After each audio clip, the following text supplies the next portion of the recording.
So I just want to address the concept that people of faith have faith contrary to the evidence. So the misconception here is that faith means belief without proper evidence. However, the main definition of faith is putting your trust and ultimate belief, a strong conviction.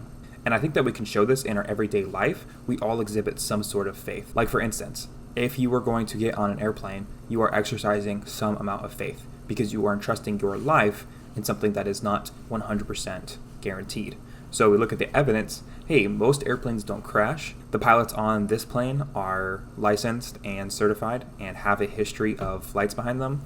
The airline that I'm flying through is reputable and I can trust in them.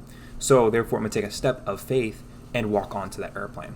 So this type of faith is not contrary to the evidence, but rather it is trusting in a significant way. Like you wouldn't have to put your faith in the law of gravity because it's not something that you need to trust. But with something that your life is on the line, you do need faith to take that step. And that's why there's a lot of people that won't fly, because contrary to the evidence, they lack faith. They can't take that step of trust because it's scary. And so there are some religions that emphasize belief without evidence.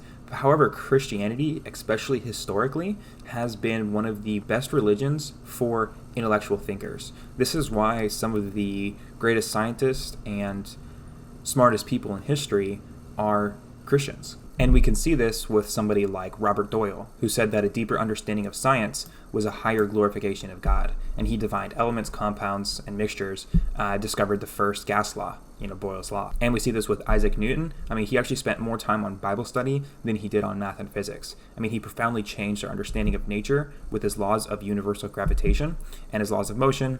He invented calculus, built the first ever reflecting telescope. And when we go back even further, the very foundation of science is built upon Christianity. But what I see very commonly is people mocking people of faith. The message is that people of faith aren't people believing something contrary to evidence, but rather we are taking a step of faith to put our trust and live our life like God is real. We actually see faith as a term used a lot throughout the Bible. And so when we're talking about the definitions, it's good to go and look at what faith means in the Bible. It actually lays this out for us in Hebrews 11, verse 1.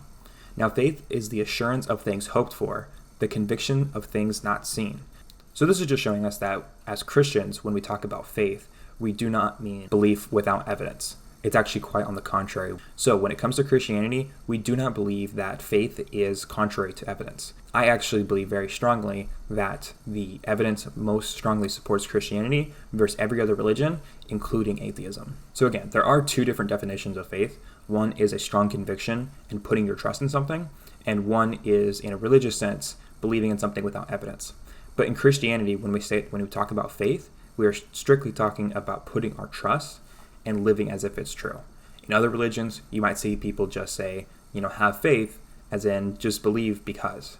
And that's not the claim of Christianity in the slightest. But if you guys disagree with me, drop it in the comments. I'll try to respond to you. But if you like the video, go ahead and give it a like, subscribe for more. All right, thanks guys.